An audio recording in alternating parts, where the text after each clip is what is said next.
Welcome to the High Agency Podcast with your host, Noah Ravoy. Hello, fathers. Are you intentionally creating your family's culture? We're all naturally influenced by the dominant culture around us. Unfortunately, modern culture is not family friendly, nor does it promote healthy living and behavior. If we, as fathers and parents, are not creating an intentional culture in our families, somebody else will. And we may find that the culture that ends up in our family is at odds with both us and what is healthy. Every day, there are men who lose their wives and children to the modern anti-family, anti-life culture. Today, I'm going to be talking with Reeves, a family coach, as we discuss how men can protect their families from this possibility. Welcome, Reeves. Hey, thanks, man. Appreciate you having me on. No, it's my pleasure. Could you perhaps introduce yourself and tell us a little bit about what you do and how you help families? Oh, sure. So, my name is Reeves. I'm on Twitter, and the goal is to help families. Ironically, the way this podcast is set up intentional living. So, set up family values, set up a mission statement. If you look at my Twitter bio, it's all about taking your family from chaos to order. Most people are running around this world that are being flip-flopped one direction, depending on what the media is telling them, depending on what their parents are telling them, and they don't have solid values that are guiding them through life, even basic family routines. So that's what we do. We set those things up so that people can go from a chaotic lifestyle to an orderly lifestyle. Yeah. Yeah, a lot of people I think that are having trouble where they say, "Oh man, raising kids is so hard," or "Being married is so hard." Mm-hmm. And some guys like us, we might go, "I don't know what you're talking about. This is pleasure and joy." But if you are well organized in the way that you're operating, life is so much easier. And if you're in chaos, everything will be hard. Sure. We probably noticed that at some point in our lives where we're getting ready for things in the morning, and if we have our stuff laid out the night before, if we're organized, get ready like that. I know a woman, she had 10 kids, small kids. I think the oldest was 12. So there's like literally every year having a kid. And she could get ready to go places and be there on time. Whereas other friends I know that have one or two kids, they couldn't seem to do it. And I asked her, I kind of knew, but I wanted to confirm what's the secret? And she says, the secret is it's organized like a little army. She says, everybody knows what they're supposed to do. There's no confusion. She says, I know I have a limited time in the morning, so I do what I can the night before. She organizes it all. Mm-hmm. And she says that it was no harder for her to have 10 kids than it was for 3. Because she says you get to a point where once you have a system in place, adding more children doesn't really add more work. Mm-hmm. And it was amazing to see those kids helping each other get ready, helping the younger ones. Yeah. And that's really underestimated by people today. Sure. Actually, I know several families that have 8 kids or so, and their house is like an airport when you go there. It's just it seems like chaos, but it's organized chaos because everybody has a purpose and a goal, and they know what they're doing. A lot of people that have just one kid too, they have a different perspective on life because raising one kid is completely different than raising multiple kids.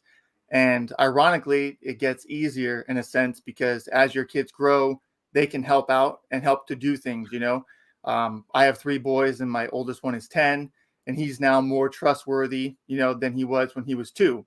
So 2, it took my constant monitoring and caring for him to make sure that everything was okay.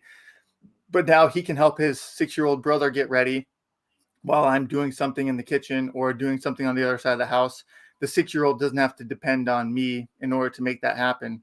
But I think maybe going back to something you said earlier, especially in regards to marriage, people who talk about raising kids and marriage being so difficult, a lot of them start off on the wrong foot to begin with. And so when you start off on the wrong foot, look out, because your marriage is going to be terrible, right? You you pick a woman because she's fun, or you pick a woman because she's aesthetically pleasing to you, or you picked a woman because you couldn't find a better one or whatever, and those are the Or reasons it that. was just time. It was just time. Yep, that's And right. I will even add that for some of my Christian viewers, some people will be like, I just felt that like God was pushing me in this direction. Yep. And the reality is that's often an excuse for bad decision making later. Yes. God wants you to make logical and rational decisions about who to marry. He Yep. doesn't want you going based just off feelings. Yep. Yep. Well, and even marriage, some people have this perception like I have to marry the exact right person. Hmm. And that's like the kind of like the soulmate mentality. And so I think that's even getting off onto the first step, right? They don't get into marriage for the right reasons and the right motivations, you know. The girl's cool. She's one of the guys, right? She drinks beer with us. She watches football with us, right? I can talk to her about anything. She goes, whatever. Like those type of things are the shallowness that our society is entering into marriage with. And What of I course, think a lot of those expectations of marriage where you're basically I've had a lot of guys describe to me, what's your perfect woman? And they essentially describe a man with tits. And their expectation is to have this other human being that will fulfill all of their social needs. And they're not going to have to go out and make friends anymore because they've got their partner. They're not going to have to basically do anything. It's somehow going to complete them and fill this massive hole in their life that could have been filled by them fully growing up, finishing developing themselves, and also finding some male friends. I think for men, if you can't have a good male relationship with another man, if you can't have a guy in your life that you trust to have your back in like a life and death situation, how are you going to make a relationship with a woman who is so much different from how men operate? right, If you correct. can't do the one, you're going to be a terrible mess on the other. And most divorces, I think the most divorces start before the couple even meets.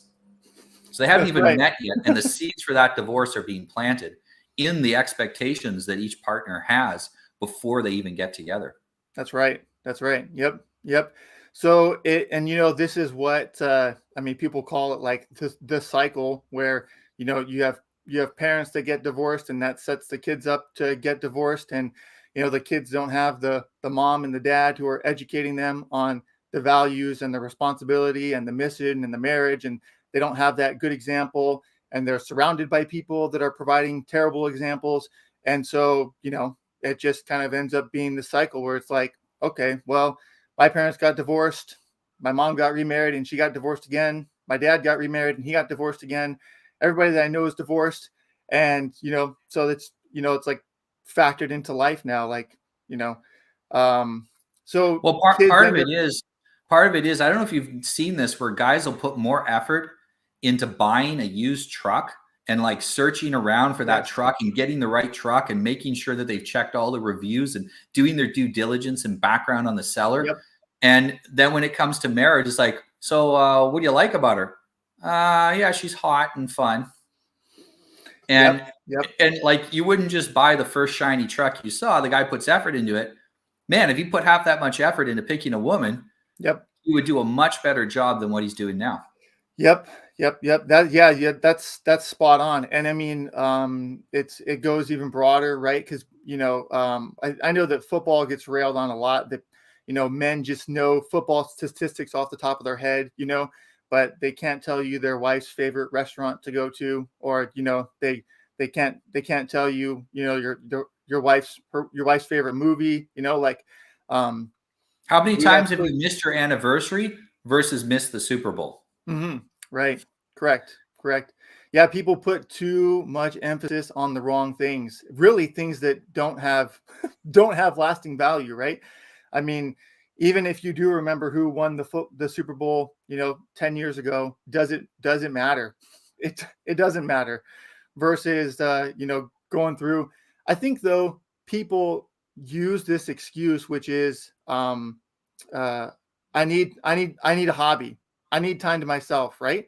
Like this is kind of like the mentality. It's like I work so hard.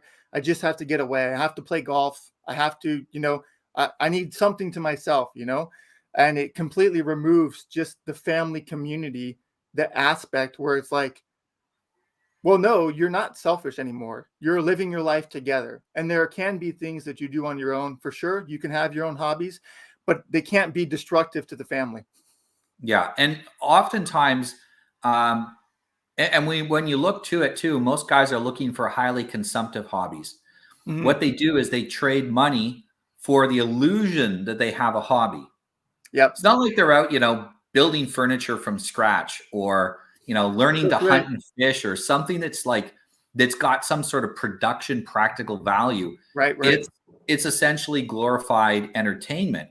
Entertainment is not a hobby. Yep. They're different. I've had people, what's your hobby? Oh, I drink coffee. Well, that's not really a hobby. It's a consumption. Yeah. If I asked you what your vices were, and I'm not against coffee drinking, but I asked you what your vices were, and you said, oh, I drink coffee. Okay, that might fit in. Sure. Hobby is supposed to make you a better man. Yeah. Yep. It's supposed to make you better at whatever it is that you have chosen as a man to pursue. So if your hobby makes you a better husband, a better father, excellent. Makes you a better man, better friend to your other friends, great. But if it's just consuming resources, it's not a net positive to you or anyone else. Yep. I know. I had put out a tweet, I think a couple of days ago, that was Netflix will never make you a better father. Yep. And I would even argue that we are far more susceptible to influence than most people will believe. I'm a highly disagreeable person, but I recognize if I watch a certain program that it will influence my mood. If I listen to certain music, it influences my mood. The people that I'm around influence what I'm thinking. Now, I tend to be the one that influences them, but I get something back from that too. And if I spend time around people that influence me negatively, or entertainment that influences me negatively, I'm going to pick that up into my personal culture. Yes. When I was a kid, I used to say, you can't take a dirty rag and a clean rag and scrumple them up and put them in your pocket and pull out two clean rags. You end up pulling out two dirty rags. Right. It tends to be that the most negative aspects rub off the easiest. That's right. I know. I feel the same way. I'm highly susceptible, so I have to be aware of this, because it's I saw someone on Twitter had posted, what's the best font to use, and the font that got the most likes was a Georgia font, and I was like, I'll try it. I clicked on it. I'm like, oh, this is great. And then I'm thinking to myself, I like Georgia font now because it had the most likes on Twitter. What the heck is wrong with me, But it's a weakness that you have to be aware of. Like, okay, if I watch this movie, it will influence me in some way and in some form, And especially with media, one of the greatest bits of advice I received was, don't let something happen on the screen that you wouldn't let happen in your living room. Yeah. Because it's the same thing. Your body's treating it as the same thing. And like, if you turn on this movie and there's a sex scene in it, well, would you let those two people do that in your living room while you and your wife are sitting on the couch? Probably not. Well, if you won't, then you shouldn't be watching it on TV anyways. Yeah, women watch 16 seasons of Special Victims Unit, and then they're like, all men are rapists. That's right. Well, yeah, because all the men that you've seen on TV for the last, 300 hours of TV programming you've been watching have been rapists. This isn't real life. It's programming for a reason. It's programming you to think a certain way. Yes. And whether or not you think there's a collective agenda behind this programming doesn't matter. No. What matters is the effect that it's having. The why, that's a totally different discussion. What effect is it having on us? And if it has that kind of effect on us as adults who are, fully mature and grown, and our personality is more or less developed the way it will be, although we have a lot of control over future personality development, still, what effect will it have on children? That's right. Especially prepubescent children, boys that haven't got that disagreeable testosterone boost that makes them want to, go their own way. Yep. And they're still very pliable when they're young. They'll kind of believe what they're told to believe. And it's very, very hard to give up the things that you were indoctrinated with as a youth. That's right. That's a good thing if we learned good things. Right. Right. But man, if we were exposed to 5,000 hours of Netflix between birth and Yep. 12 years old, Yep. that isn't going away easy. No, no, no, not at all. And my generation, that's where we are, because I'm just on the cusp of being a millennial. And the millennial generation, the consumption generation, that's where we're at, man. Parents are foregoing training their children for allowing Netflix and video games and social media gurus to train their kids. I mean, it is just appalling to see kids have free reign on their iPad and to be able to watch whatever YouTube videos they want, and to be able to watch these guys that are playing video games for hours and hours and hours, and listening to the conversations that they have when they talk to each other. And like, not only is it not age appropriate, but it's disgusting and it's wrong. And if their parents knew, which a lot of times they don't because they're not paying attention, They don't want to know. They wouldn't They be don't happy. want to know. No, they want to do their own thing. Yep. Well, a lot of people complain about the boomers, and they're like, well, the society was going along good, and then the boomers came along and ruined everything. The boomers were the first generation where almost everyone had access to a television. Mm-hmm. Yep. It's not just the post-war malaise that a lot of men were burned out from the war, and they found it very difficult to, the same guy that personally led an attack on an enemy machine gun nest now can't tell his wife no and his kids no. Right. It's not just that because he's completely exhausted. He's burned out from all of that.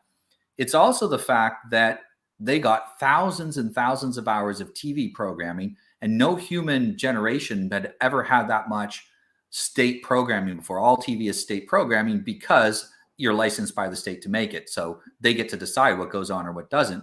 Mm-hmm. And if you look back, people say, well, watch some wholesome movies from the 1950s. Go take a look at children's programming from the 1950s. It's almost all about conspicuous consumption and politely being incredibly selfish. Mm-hmm. And so you notice the boomers today, conspicuous consumption and being super selfish while still pretending to be nice. Yeah. Right. They were trained to do that. Like, we can blame them for the decisions they made. That's natural. But they were trained to do that from infancy. Mm-hmm. And I think the big reason that we're seeing a pushback on that now is there are a lot of people like you and me that just aren't letting our kids watch official programming. Yep. That's right. It's so dangerous. It's so dangerous. I mean, one of the most dangerous parts about it is that it's easy to do, right? And so for parents who are, and I mean, I think all these are kind of interconnected. When you put the husband and wife are now in the workforce, right, and they're both working full-time jobs, and it's like, they don't have time to parent. They just want to let their kids. They want to do something mindless when they get home, right? And they want their kids to do something mindless. They don't have the energy or capacity to sit there and train their child and come up with some of the things that we're going to talk about in this conversation, because they're burnt out, right? Their whole life is spent slaving away to make the amount of money that they want to make, to have the things that they have, that they have to neglect their kids in order to survive, So whereas I have chosen, and some people that I know have chosen, to take a more slower lifestyle where I'm not burning myself out all day, every day. My wife is not burning herself out all day, every day, because kids take a lot of your energy, man. They take a lot of your energy and your time. And I notice when I raise my kids, if I take on one or two extra responsibilities, it becomes harder. And I become more short with my kids, and I become less willing to answer their questions, right? Because now I have decided to do too much with my time. Yeah. And the kids get the brunt of it. You know what I mean? Whatever activity I went to do, that's going to get 100% of my attention and my energy. But the kids get the brunt of it because, they're home and they have to deal with me. Yeah. And if we look back, my great grandmother, she was one of 16. And I would ask her about what life was like when she was younger. She was, I think, born 1912, 1914, something like that. And so she was the second or third kid. So she got to see the whole process of the kids being raised. And she was the oldest girl, so she had a lot of responsibilities to look after younger siblings. And she said that her mother had more free time than she had. She only had one kid, and more Mhm. free time than my mom had with three sons. And she has said the way it works is, first of all, we didn't own anything we didn't need. We only had a few changes of clothes. Mhm. We had a radio because they were selling radios at their general store that they owned. So if you don't have one, why should the neighbors buy one? So they had a demo model, but they had a radio. That was their entertainment for, I think, 3 hours of programming a week was on the radio at the time. It was always music. And the rest of the time they spent doing practical things. Um, just one second.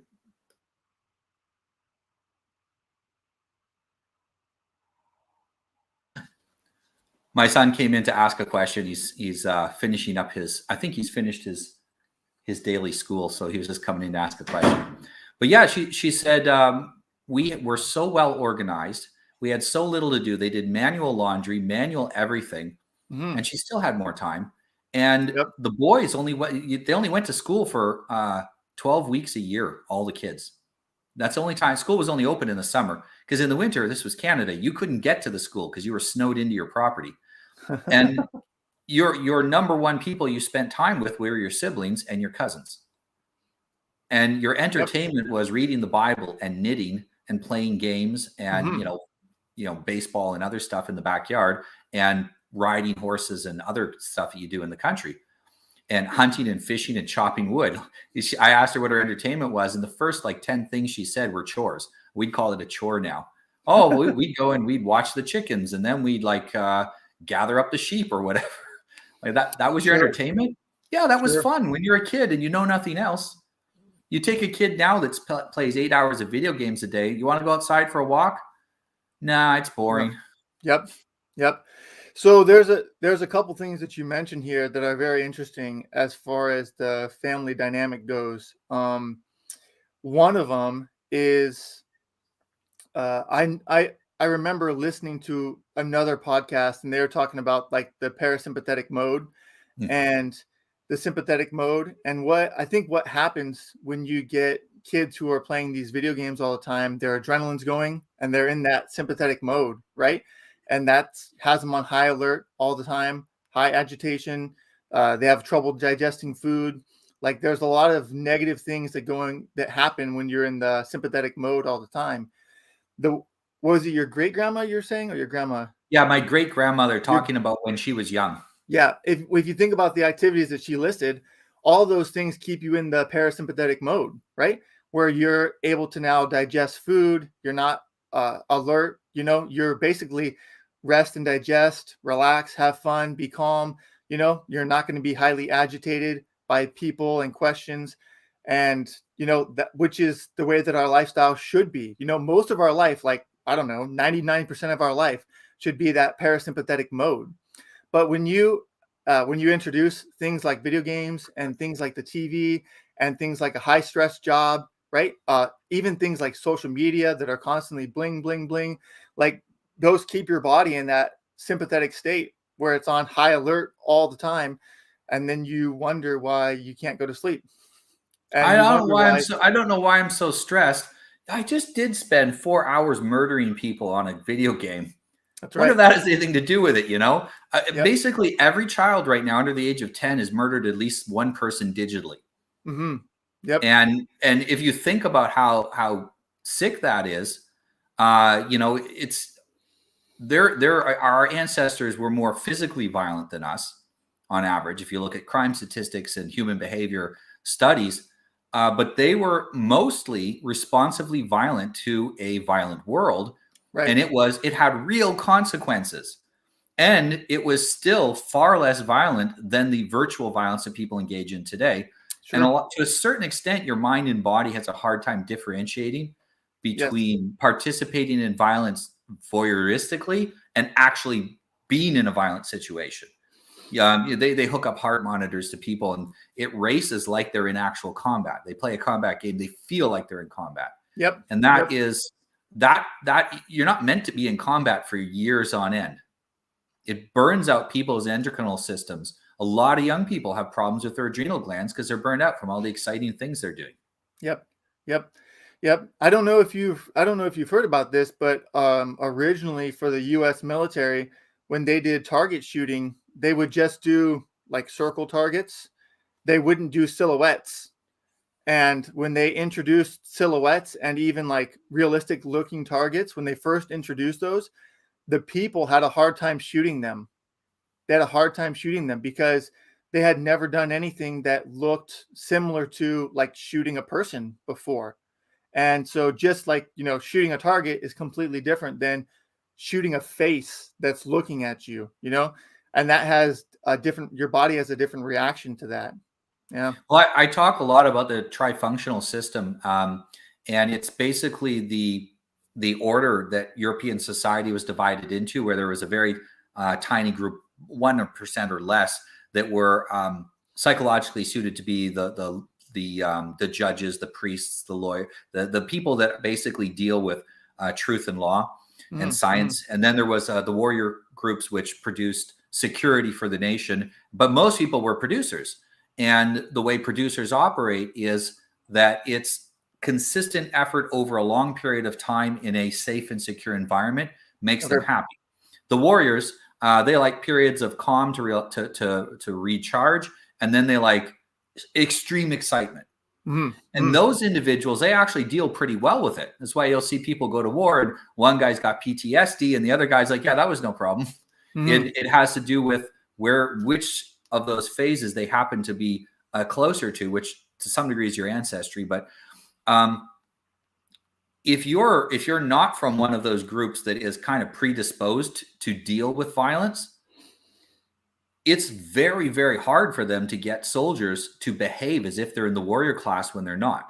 And this is why they started this training, because they noticed there's some guy, they get these, hunter survival guys from the Ozarks, and they just come in and they're bing, bing, bing. They know how to operate weapons. Fighting's no big deal for them, because a lot of those Irish Scots, they were a high percentage of them coming from the warrior class. And they were actually, that's why they had to leave basically a unwinnable war in Europe. They left, they came to the Americas and continued a kind of warrior culture. But if you're not from that, it's completely destructive. And now we have children of all ages playing warrior, playing soldier. And it is, kids have nightmares about this stuff afterwards, just like they have PTSD from a real battle. And it's younger and younger. There was a time I remember when I was a kid, they just started coming out with first-person shooter games. I'm 43 almost. And it was like, oh, that's for if you're 16 and up. No kids can play this. This is not appropriate for children. And now parents don't really seem to discriminate on what games they let their kids play. They'll discriminate against sexual content usually, but violence seems to be fine. Everyone accepts it. I grew up, my parents, they let me play all kinds of video games. And so I grew up with this, video game generation. I was a part of that, but also I did a lot of like playing war with my friends, where we were in the neighborhood, right? Where we would have just fake guns and we would run around the neighborhood and play. And when I think back on those experiences, one was at least interactive, like when I was out in the neighborhood, like I was working with my buddies, because you would split up into teams, it'd be like these 5 guys on this team, these 5 guys on this team. You got to take this side of the neighborhood. We take this side of the neighborhood. And then at this time we're going to start, and so we would be jumping neighbors' fences, climbing on roofs, climbing in trees, and we'd be playing war, and we would all be working together, which was useful. I mean, it's a social event where you're working with another person to accomplish a goal. Another thing that is almost completely lost with video games, you can talk to each other, but you're almost completely disconnected from facial expression.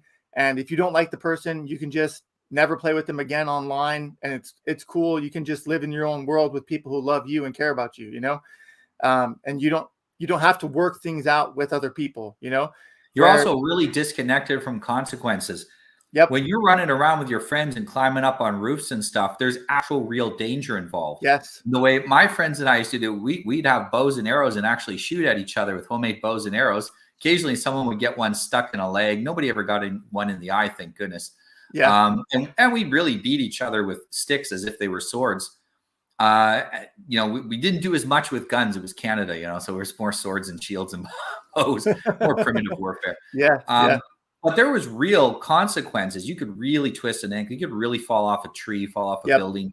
Yep. And what that meant is that you were practicing your risk management skills. Yep. Whereas when you're playing a video game, it's, oh, I died, no problem. I got a new life, got a new life, got a new life. And we start Respawn. to, Yep. yeah, it modifies how we think about risk into a very negative way. It's extremely important for boys to play risky games. Like I differentiate with my kids between risk and danger. Risk is where you could get hurt, but there could be some valuable thing you get from this, fun experience, a skill you learn. Okay. Danger is where you're going to get hurt. It's going to be bad, and you're not going to learn anything from this. This is just silly. Don't avoid the danger. Go for the risk, because almost every game that a boy wants to play involves risk. My youngest, they're jumping up. The 2-year-olds are jumping up and down on the bed. One of them says to the other, "Look, I'm going to risk," and he does an extra big jump, nearly fell off the bed, and they both laugh about it. But he has sometimes done that: fall on his head, roll around on the floor, get hurt. They scream about it. Now, each time they're getting better at avoiding the negatives while maximizing taking advantage of the opportunity. That's why boys have to face risk. You don't face any real risk in a video game. Right. It's all a simulation with no skin in the game. Yep. I had a tweet not too long ago that was video games don't create courage. Video games don't create courage, when I was in high school, I played a lot of paintball, and I live over here in Arizona. I live in the desert, and we rarely would go to an actual paintball field. We would really go just out into the desert where we could play, where the cops wouldn't be called on us. That was our main goal, was to not have the cops called on us. And added risk. And yeah. And so, dude, I mean, it was like playing paintball out in the desert. Like, you really have skin in the game. Like, you might get cactus stuck into you. If you stick your head out, you might get shot in the head. And while you have a mask on, it can still be very painful. And so, and then again, you're working with people instead of talking with people over the headsets, So, those things, man, I would much rather have my kids outside playing war with their buddies, playing Vikings with their buddies, or playing paintball, than sitting inside playing a video game. There's way more that comes socially developed from those things. I will say too, it's not even only the social, it's also the physical development that comes from the kids. I was reading an article not too long ago from a high school football coach, and he was saying that all the kids who come in now, they're not physically adept, right? Like, before, generations that were out playing, right, you would hop on the fence and you would balance and walk on the fence, and then you would fall, right? And so you would learn balance, and then you would also learn how to roll when you fall. You would be running away from your friends, and you would jump on something, and all those things develop you physically. And in some senses, they do develop courage, because, right, you climb up in the tree and you're like, I'm going to jump from here. And you look down and you're like, never mind, I'm not jumping from here. And you go down a little bit lower, and then you jump and you're like, okay, that was cool. And then the next time you're like, oh, I could do this. And then you jump, right? And you just developed courage by doing those things. And the kids who are coming in to play football now, they don't have that courage. They don't have those skills developed, because they were never outside climbing on roofs and climbing over fences and jumping out of trees, right? And I mean, barely even out riding their bikes, right? Because they're just in the virtual world. So not only social, but big gaps in physical development for these kids that aren't out doing physical things. Yeah. Yeah, the U.S. military, I think it was 12% of 18-year-olds are physically qualified to join the military. And if you've seen one of these shows recently where they have like boot camp and they'll film it, almost every single kid is obese. Oh. And I'm talking like, I don't mean like they're, a little chubby, like they could be a linebacker. No, they're like their knees touch while their feet are, 2 feet apart level of obese. They can barely support their own weight. Yep. And this is a massive problem. There, young men today are either obese or incredibly skinny, or the correct weight, but it's all fat Mm-hmm. because they're not Mm-hmm. out doing stuff. You know, my son begins his day with 25 push-ups and 25 kettlebell swings, and then does another 25 of each at the end of the day. And we're working up to, he wants to get up to be able to do 100 of each over the Mm-hmm. course of a day. Mm-hmm. And I pick him up, and he's like, it's like he's solid. I can pick him up by one arm and swing. I'm pretty strong, so I can swing him around. And it's not, I'm not worried about his arm getting hurt. You know, if he bumps up with other kids his age, the other kids go flying, and I had to teach him to be careful, you know, because he's all hard and used to bumping around and doing stuff and wrestling with me. And, you know, I'll take him out, and my friends and I are boxing, and he'll come along, and we'll punch him a little bit. And so he's used to getting hit. He's used to enduring some physical pain and shrugging it off. Because Yep. you know, pain doesn't mean you're injured. There's a different pain when you're injured. You got to know the difference. And it's all a part of becoming a man. It's really hard to teach someone that when they're 18 years old. Right. When they're 8 years old, that's pretty easy. When they're 18, there's this crucial window in there where they're either going to learn the skills that later develop into allowing them to be a man, or they're not. And it takes a lot more work to turn a broken boy into a man than it does to take a young boy and turn him into a man. Yep. Yep. That's absolutely right. Yeah. Yep. Especially because the young boys are pliable and they're ready to be shaped. And I think it was between the ages of like the boys between the ages of like 2 and 6 are the most aggressive human beings on the planet. Yeah. that was something I think I heard from Jordan Peterson, which I've raised 3 boys, right? I'm in the process of raising 3 boys. And I'll tell you what, that is absolutely the truth. My kids every single day ask to fight me. My kids want to fight me every single day, especially my 6-year-old. Like, he has the worst day ever if we can't wrestle on the trampoline. I mean, hands down, if you want the people who claim that there's no biological difference between men and women, like, just raise a boy and raise a girl, and you'll know, hands down, there's way more biological differences. But I want to go back to some of what you're saying that connects to like raising your family intentionally, or like intentionally parenting. You know, I think some of the problem here is that people don't have values that they're parenting their kids by, right?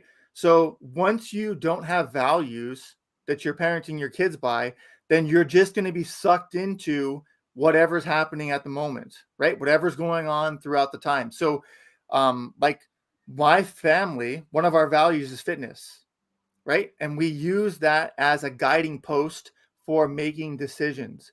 So this is one of the reasons my kids usually go on 1 or 2 walks every single day, because fitness is part of our values. I have a nice garage gym set up that with a squat rack and a rower, and I got a ton of stuff in there. And my kids are required to do pull-ups. My kids do pull-ups before school. They have to do a max set of pull-ups. After school, they have to do a max set of pull-ups. Well, the reason that they have to do that is because fitness is part of our value system that we live by. And so it doesn't matter if we are at home or we're traveling, right? Fitness is one of those guiding posts that leads us. It decides what meals we're going to eat and don't eat. It decides the restaurants we're going to go to and don't do. It decides the activities that we are going to do or don't do. So if you go, is this thing going to make us more fit? Yes. Okay, then there's a high probability that we will do it. If it's going to make us less fit, then we're not going to do it, because it doesn't fit with that guiding value that our family is led by, right? So when parents aren't instilling these type of values in their kids, and they just let their kids go by what's popular, right? Why are the kids eating? It really comes down to not even necessarily popularity, but convenience, really. Yes. Actually, that is the value. For the people that think they don't have value, their value is whatever is less work for me, whatever is easier. That's right. That's why my kid is eating the Cheetos, right? And that's why he's playing the video games, because these things are convenient to do. It's much more difficult to cook up a really nice meal from scratch and get the kids out walking and get the kids out riding their bikes, like those things take more effort and more work, even though they have a better return for, I mean, the kid's entire life. Yeah. But when you don't have those values, you're just sucked in, man. You're just following what is happening and what's going on, you know? And so that those type of things are what allow you to live intentionally. So I think every family should have written values. You know what I mean?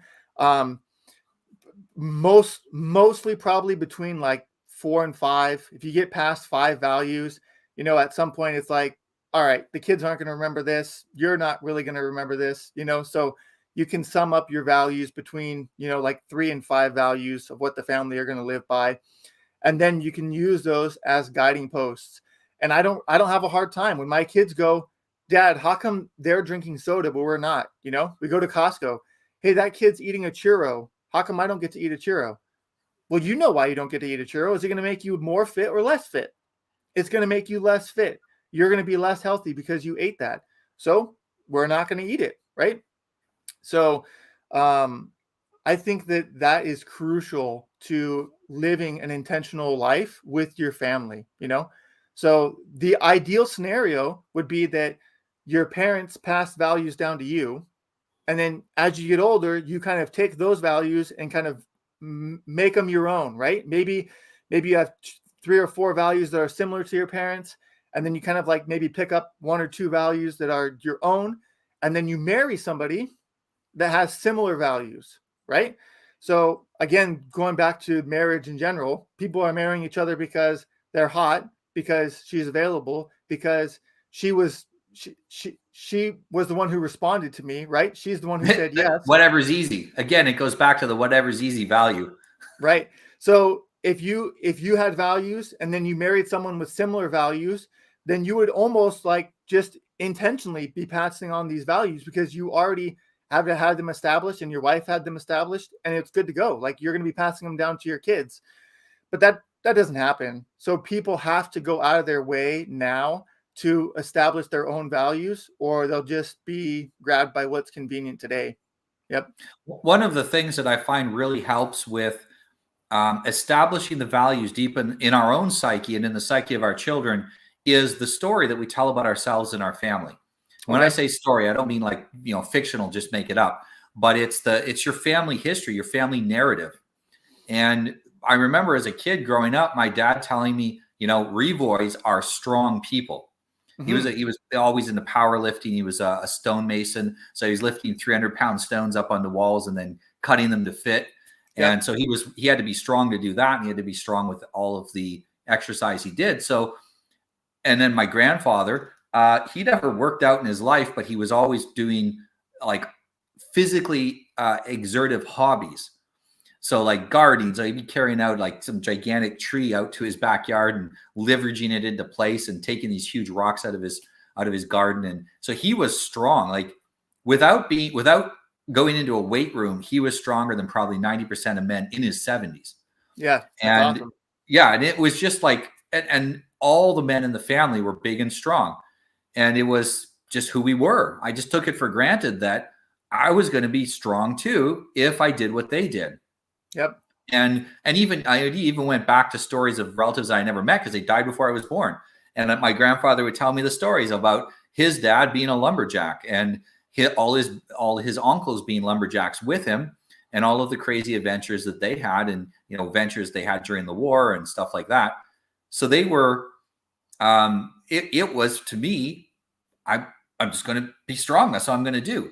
Yep. And it was right into my psyche that I couldn't imagine myself not. And I went through a period of severe illness where I became very physically weak to the point where I couldn't even stand up because I was so sick.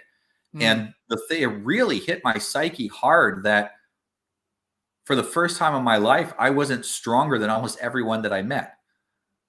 And it was like, I'm not me anymore. And I had to get back to being me. And so I had to fight to get my health back and to recover myself because I wasn't me. It doesn't, when I'm not fit, I don't feel like me. I don't feel right. And the ideal for our children is not, oh, I got to do these things. It's correct. I would feel weird if I didn't. Yep. You know, the family culture should be the natural one for them, the one that they feel attached to. And the stories that we put along with that make a big difference towards that. And sometimes those stories are one of the things that I don't know how it got into the family stories. It was mostly my great grandmother, old Scottish lady. She would she would say, "All of the Revoys have weak hearts." She had a voice like that, only with a Scottish accent. I'm like, don't we all live close to 100 years old? Yes, but then their heart stops and they die. So I'm always like, I got to eat healthy, to make sure my heart is strong, and I got to keep exercising. And we would joke with her about that, but it did have an effect on how I viewed. Health needs to be maintained. Yep. Okay, I will be strong, but will I live a long time? Will I be healthy when I'm old? That's going to depend on me maintaining it. And my grandparents on my mother's side were incredibly intelligent individuals with 7, 8 languages and stuff like this. And so that side of the culture taught me that, we have a lot of intellectual potential. We can learn many languages. We can do this, we can do that. It just was normal in the family. Nobody in the family spoke one language. Everybody spoke, and they didn't necessarily go to a country to learn it. They would learn it on their own to a level of university level of proficiency for fun. They do it for fun. And so growing up, I just thought this was normal. Doesn't everybody speak multiple languages? And it was, when this is your family story, when this is how you view yourself and your family, then you start to want to live up to your ancestors. But most people today, they don't know who their ancestors are. They're ashamed to ask. They don't know who to ask. And so they have no history, no story. They're disconnected from everything. Sure. And that means then, if you start your family values, are you just like plucking them out of the air? And I think even if we, say we're an orphan and we really don't know who our parents are, then our family story it starts here. Right. That's right. And create a new story, build a new story, because that also is inspiring for children. We are going to create the thing we lost. I lost my parents and my ancestry. We're going to recreate it for our children in the future. Yep. But I think you have to have a compelling story to motivate, especially children. Adult men can be rationalized into things. You're not going to rationalize a child into it. You need the story behind it. And like you said, we're fit people. We're looking for what makes us fit, and you're getting your kids to identify with that so that you don't have to tell them what they should do. They're going to look at the situation and go, well, the obvious answer is, and they're going to pick the right answer. Yep. Just instinctually. That's right. That's exactly right. And that's the benefit of having family values, is it eliminates a lot of gray, right? It eliminates a lot of gray because you're helping to divide your life into kind of these categories in which you can view them for making decisions. And I 100% agree with you. You might even know your family history and you may not like it. You may not like it. Like you might come from an overweight, lazy family, and you're not just going to go, oh, well, that's us, right? My parents were whatever, and they were overweight, we're Samoan. And so we're overweight people, right? No, you're going to say, no, we're changing this today. One of our family values, because of our ancestors weren't this, we are going to be this. And when people look back, they're going to see us as fit people, right? They're going to see us as people of faith. They're going to see us as people of family, whatever it is that you decide you're going to have your family values be. I think there's so much power in saying, you don't even have to knock other people and their decisions. You can just say, our family doesn't do that. That goes against one of our family values. Well, why don't you watch this movie? Well, that's not part of our family values. We value these things because of this, so we're not going to watch that, or we're not going to go do that activity, right? So I think that, it's great if you can inherit it. And that's what you're talking about. Like, you inherited some good family values, but if you didn't, then you're right. They have to start with you. And if you're single right now, one of your goals should be to establish your own personal values as quickly as possible that you want to pass down to your kids, find a woman that has those similar values, make some babies, and pass them down. Absolutely. You know, there's a scripture early on in the Bible. I think it's in the end of Exodus, where Aaron, that's Moses' brothers, for those who don't know much about the Bible, he says, this is after the death of Moses. He said, okay, so you have the choice. You can go, do what the people around here are doing and adopt their culture, or you can stick with our culture and worship our God. This is the choice I'm giving you. But as for me and my family, right, we're going to worship God and stick with our culture. Right. Yep. And it's incredibly inspiring, because it shows that it is up to fathers, it is up to families to decide what culture you're going to follow. What are you going to do? What is it going to be like, your culture? And it's interesting that when you know who you are, which is really what your values are, your values are who you are. When you know what your values are, you tend to attract people with the same set of values or compatible values. Yep. And you push away people with incompatible values. Yep. And for example, in my group that I'm forming here in Portugal of men that are, as they join, one of the things I tell them is this is a group where we don't tolerate being physically unfit. Mm-hmm. You don't have to be incredibly fit. You don't have to be like an athlete, but you can't be fat, and you got to be able to keep up with us when we go for runs and walks and box in the park and do stuff. If you can't keep up with us, you're going to figure it out as you join us on our physical, we get together 3 times a week, the men to work out. You're going to figure it out, and you're going to join. And we're creating that culture in the tribe. The family culture is important. I'm starting now to branch into tribe culture. What is the culture of our tribe? Because I realize that my children are going to grow up and they're going to see who I associate with. And they're going to see, do I tolerate men with contrary values to my own? Yep. Do I tolerate them in my, we should be able to engage people with different values civilly. Yep. But as far as bringing them into our home and eating meals with them and being friends with them and relying on them and maybe even letting our kids be taken care of by them once in a while, these have to be people who won't undermine our values and in fact will reinforce them. Right. When my kid sees, he's fit. I'm all surrounded by fit men and their fit wives. He now thinks it's abnormal to not be fit. There's something wrong with you, to the point where when he sees someone that's obese, he says to me, I don't think that person loves themselves. They're not taking care of their health. Right. And yet we are in a minority. Fit men are a minority. We're a very small minority. Like I said, if 12% of young 18-year-olds are fit enough to get into the military, how many 40-year-old men are fit? Very few. Yep. But most men can't do one pull-up. Yeah, exactly. Dude. So what you're saying though, I love what you're saying about the tribe culture, because my mission is to make the world beautiful by making families beautiful. And I think that's what happens is when you solidify your values and your culture, right? Then your family can then become beautiful.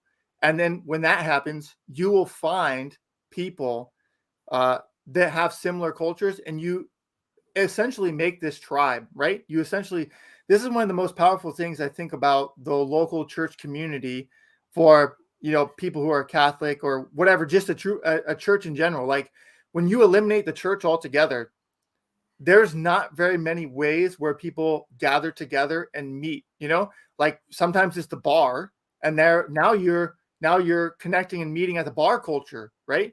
So I think this is one of the most powerful parts of Christian community, is that these are all people with similar values, and they're helping each other and they're building each other up. And when your kids walk around, who do they see? They see people of similar values, So this is one of the problems with the U.S. right now, is the values are so split from each other, and we are willing to elect people who don't have our values, right? Not only don't have our values, but literally hate us and want to exterminate us. They literally hate our values and everyone that holds them. Yep. And then that it goes also to, we will work for companies that don't have our values. Right? And And so, buy their garbage. right, that's right. So once you just lose those values and it goes to convenience, I mean, you see where the world goes to. It goes to hell in a handbasket, and it's going pretty quickly. So we need the families to step up. We need the men to step up, to create their values, to shape their families, to stop worrying about football, to stop worrying about the UFC, and worry about your own kids. Man, dang it. They're the next generation. No one cares. Your kids aren't going to care who won the UFC last year, right? For the lightweight division. Who did that? It doesn't matter. But your kid's going to be missing you when you're gone watching the UFC, right? So, I mean, finding your values ASAP is important. And that is what's going to change our culture. So many people want to vote the right person in the office. And it's just it's just obviously we want to be careful about who we vote for. But you need to be more mindful about how you raise your own kids than who you're voting for. Yep. Absolutely. I had a tweet not too long ago that was family culture shaped by the kitchen table, not the voting booth. Absolutely. And And a lot of men are now, usually men without a wife, without children, they'll talk about how, well, we have to change this and that and the other thing before we can change our families. If your plan of action relies on everyone else in the world cooperating with you, you're guaranteed to fail. yep. Assume that the majority doesn't like what you're probably trying to do, because most people's value is what's easy for me. Mm-hmm. And when you walk around, if you're a man and you're fit and you walk around, people who are picking the easy way out, some of them will still appreciate that you've put that effort in. Yep. And some of them will be jealous, and some of them will be angry, and some of them will say, we're all in a sinking ship together, and how dare you learn to swim? Yep. They will be upset that someone else is making good choices, and we shouldn't care about that. That's not Right. our problem. Mm-hmm. We need to make our good choices at the personal level, at the family level, at the tribe level. Anything beyond that, we have no control over. Yeah. Yep. We don't have much control over who's in our polity. We can't even control who immigrates to our country with perhaps completely opposite values. We have no control over that. What we have control over is our own actions and who we tolerate to be in our vicinity, our immediate vicinity. And so exercise your agency in the areas you have control over, and your life will change dramatically. It's usually the people that are at the highest levels of agency, they worry a lot less about what's happening at the national, global level, because they've got their own life situated in such a way that they're hard to touch. It's hard for the powers that be to actually move them because they're on a solid foundation. Mm-hmm. The people who rely on some big daddy government and big mommy government to change their nappies and feed them, those people, of course, they're concerned about who's in charge of government, because that will decide their fate, because they don't decide their fate. Mm-hmm. Mm-hmm. Yep. I think there's something that's important too. Like, our society has really valued education to the end of having a career and doing something. But there's something that really stuck with me. Plato, he basically said that the end of education, the goal is to orient a person towards values, loves, priorities, habits of discipline, virtues of character, right? Like, that is the goal of what the education should be, like, to live a good life, to live out truth, goodness, reality, beauty, like, to embrace those things. And we have completely lost that as far as it goes to educating our kids, where we have said, all right, well, we're going to teach our kids about math, and that's more important than our kids understanding and knowing and living out values and priorities and habits and disciplines and character, and we've said, okay, well, it's really important for our kids to know sex education, right? So we're going to teach them that, but we're not going to be teaching values and ethics and discipline, right? And so what happens? They know all about how to have sex. They have no idea about how to have a relationship. That's right. Yep. And so, what's going to happen to the world culture when that is what the education is? I mean, I'm educating my child when I pass down the skill of discipline. I'm educating my child when I pass down habits that are important for him to live by, right? I'm educating my child when I'm passing down the family values. So I really think that when you reorient your perception on what it means to educate your children, that doesn't mean that you neglect history or neglect math, but you have to have them in the right priority. You know what I mean? And you have to cast them in the right light too. That's right. Why is it that it's important for your child to learn how to make money? Mm-hmm. Yep, that's correct. Money is not the end objective. Right. Now, every very wealthy family knows this. They teach their children, the very, very wealthy families, they often understand this passing on of family culture at a much higher level than ordinary people. Mm-hmm. And they understand that money is fuel for the things you want to accomplish. Yep. And they teach the children how to make money within the understanding that it is for your specific life goals, whatever those happen to be, which, Yep. the elites don't necessarily line up with what we consider moral. Sure. But that's what we should be teaching our kids. Why is it that you need to learn about history? Because history is how we got where we are now. Mm-hmm. It is what formed the cultures that we live in now. And it's extremely important to understand the world we're in so that you can operate effectively in that world. Therefore, you need to learn history. Yep. My son was learning math today, and he was like a little distracted. And I said, you need to pay attention to this because this is like, you're learning your advanced it's adding larger numbers is what it was. I said, you need to be able to add your millions together as a joke to him. And because he's always thinking about how to start a business. Yep. And he's only 8 years old, but he's always thinking about that. As you need to be good at math so that you can understand how to add your money together and know what to charge your clients and everything. And I immediately saw him increase his effort that he was putting in significantly because there's a story then behind and a reason to do these things that's in line with it's a chain reaction. He knows why he's doing that. A lot of, one of the synonyms for education that's very old and isn't used now is called formation. Okay. And it might remind you of the scripture where it talks about God forming us like clay on a potter's wheel. Mm-hmm. When you're taking care of children, you're forming them like clay, and different clay can be formed in different ways. And so there is, of course, some genetic components to your children. My kids are hyper disagreeable. They will not accept being told what to do. You have to invite them to do something and then give them a good explanation. And then, though, once they're on it, you can't get them to stop. So, right. You have to work with their genetic predisposition. Both their mother and I are like that. So they have to work with their genetic predisposition in order to be successful with them. But you also have to understand that you're doing a lot of that forming. Where they take their potential to a large extent depends on how they're raised. And I've seen kids that were poorly raised. They move out from home 18, 19, 20. And it takes them 10 to 15 years to get their life on track. Yep. Mm-hmm. And they'll tell me, I'm 35, but I'm only where I should have been at 20. Because it's taken me 15 years to heal from the hell of a childhood that I had. Yep. Mm-hmm. Mm-hmm. Now, I do think with the right help, men can heal faster. But most men have no access to help. Mm-hmm. Yep. And it can take that long. And now you've lost 15 years of your life. Mm-hmm. We don't want our kids to go through that.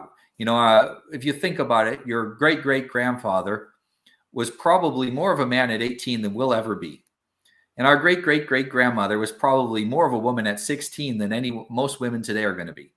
Yep, that's right. Because of the way they were raised. Yes. Yep. The advantage that you give your kids by staying married to your wife and passing down family values, it is astronomical, the advantage they will have above other kids.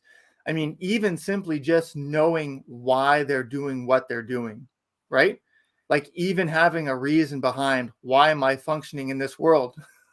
Like that's huge.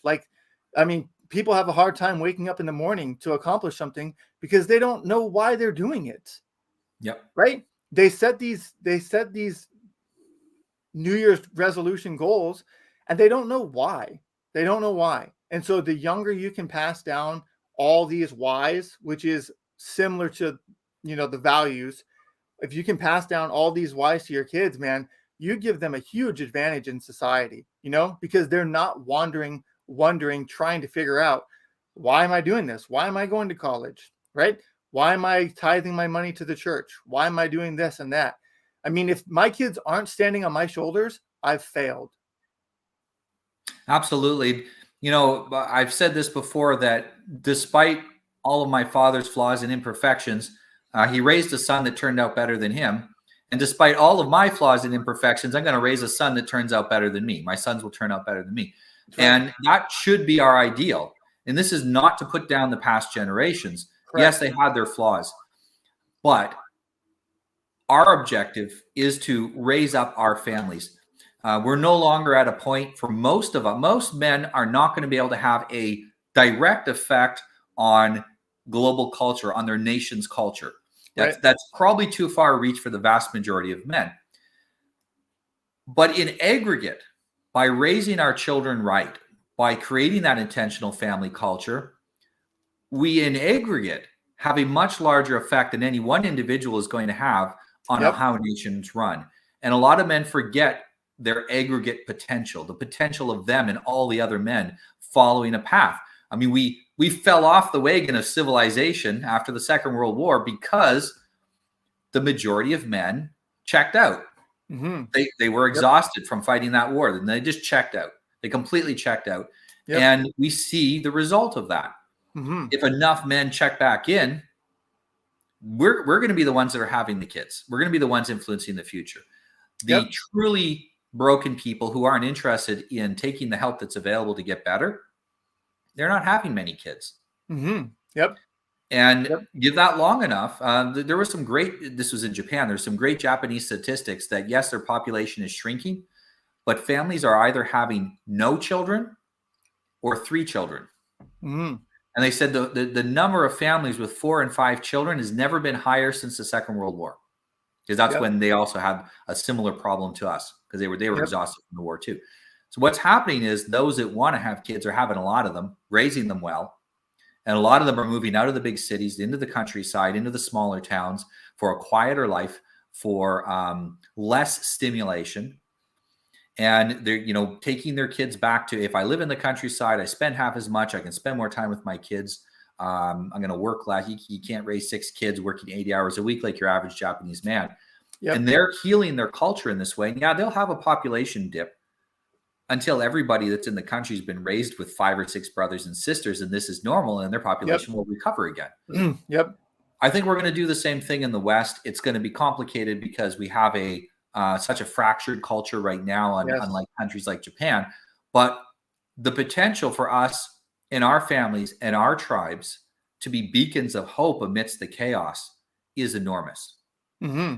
The advantage that we will have, where I live here in Portugal, there's a lot of gypsies, and gypsies on average are people with very low conscientiousness and low IQs. And so they don't have a potential to go into certain fields on average. There are some really smart ones as well, but on average, they don't have the same potential, but they stick together like glue. Mm. They back each other. They live in tribal systems, and they back each other. And they always have, if you're a gypsy and you need help, the other gypsies will have your back from your tribe. They might fight you from another tribe, but your tribe has your back. That gives them an advantage, a huge advantage over the natives, over the Portuguese that aren't part of their groups. That unity, that tribal structure is powerful. Mm-hmm. Your parents die, your dad dies, your mom dies, whatever. You got cousins and you'll live with. You got aunts and uncles you'll live with. You got family that will take care of you. Someone has always got your back. Yep. We need to recreate that. And I have a lot of people tell me, you can't artificially create a community. Mm-hmm. Mm-hmm. Every community in history started off artificially. The Roman Empire started off with Remus and Romulus, and several dozen outcasts from the neighboring tribes. There wasn't a single woman in their community. They didn't have a woman in their community till there were several thousand of them. And they went and they sacked a nearby city for women. You know, you can create an intentional community the way you can create an intentional family, the way you can live Right. intentionally as a man. Yep. And it really starts with that living intentionally as a man. When you get married, making sure that your wife is on board with that living intentionally. Ideally, she'll be on board before you get Yes. married. Making sure she's on board with that, having kids that are on board with that, surrounding yourself with other men that share your values. Mm-hmm. There is no other way to create a community. Nope. Mm-mm. Nope. It's This not. intentionality is the only way to do it. Yep. Yep. Yep. And unfortunately, there is no way to accidentally do it, Yeah. which is why its intentionality has to be there. Yep. And the society is not going to push you in that direction either, right? Our society is not pushing you to. You have to, like, either if you didn't grow up in it, you have to stumble upon it, or you have to get some type of epiphany somehow, some way that you decide, that's it, I'm changing this. Maybe you have to hit rock bottom. That's what it is that makes you decide that you're going to live intentionally. But yeah, you're absolutely right. I didn't know that about Japan. That's actually some pretty cool information. I know that people don't talk about it, but America is in big trouble in that regard, because even when China had their one child policy, the US was producing less than one child per couple. We didn't even have a government enforced one child policy, and we were still producing less than one child per person, Per and woman usually is how they I, measure it. oh yeah, less than one child. Yeah, we're able to reproduce the population, and I always laugh at the LGBT movement, because they're like, they basically said, well, the religious people, they're going to die out, right? They're going to be, you're going to be obsolete. Your morals and your beliefs are going to be gone. And I'm like, we're the ones that are reproducing, man. You're not. You guys aren't the ones that are out here reproducing and bringing out a whole bunch of kids. No. Well, this is why they're coming after the children now. They can't Yeah. make their own children. Well, they could, but the way that they live isn't compatible with making their own children. And even if they could, we know this from studies that have been done, that children raised in those kind of environments, those extremely sexually liberal environments, even if they're not, even if it's a man and a woman, but that's these extremely sexually liberal environments, they have very few children. So they have children, but they can't have grandchildren. Yep. Or they don't end up having grandchildren. And so it is a genetic dead end. And this, I mean, we talk about the great sorting that's going on right now between humans. And the reason that our position is so hated is because, think of it, you have these groups of men who just naturally are going together because we see, yeah, that's my brother. I can tell that's my brother. He's like me. You belong on my team. Let's get together. Let's live closer. Let's have our kids hang out. Let's have our kids marry each other. Yep, that's right. This is the one group, people growing into their tribes, and then you have the masses of rootless, cosmopolitan, disconnected, hyper individualistics, radical individualists. We have a massive advantage over them. And it's not just because we're generally mentally healthier. It's also because we work together. We start to cooperate. Mm-hmm. Now, they've been cooperating for a while. That's why they've been so effective at undermining the family and church and Western civilization in general. But they've gotten to a point where they're so radical, they even hate each other. They hate us a little more, but they hate each other too. And their level of cooperation is dropping. Well, our level of cooperation will just go up from here. So we represent an actual existential threat to them because we can outcompete them in every sphere of life. Mm-hmm. And they will treat us like we are an existential threat, like we are a life and death threat. That's why they'll talk about the things we say are like violence to them because they see us outcompeting them in the near term. That's right. We can't let that stop us. We have to be aware that that's happening, but we can't let that stop us. And part of our family culture has to prepare our children for being different than the norm. Yes. That was one of the biggest things on both my father and my mother's side of the family, is because in many ways, like on my dad's side, it was highly charismatic, physically fit, good-looking people that were usually leaders in whatever they did, and were also incredibly skilled at violence. And so they always stood out. They were always different, and they ended up having really adventurous and interesting lives. And on my mother's side, it was highly intelligent, intellectual, but also very adventurous, like world globe-trotting people who were, again, very different. And so I was taught right from infancy that you come from people that stand outside the norm. Yeah. You too will stand outside the norm, and you better get comfortable with it, because that's who we are. And it was difficult, of course, to be a child and go to school. I went to kindergarten, and other kids couldn't understand what I was saying because my vocabulary was so rich that I was using half the words I was using, they didn't understand. And I think I was mixing some German in as well, because I had a lot of German relatives constantly speaking German.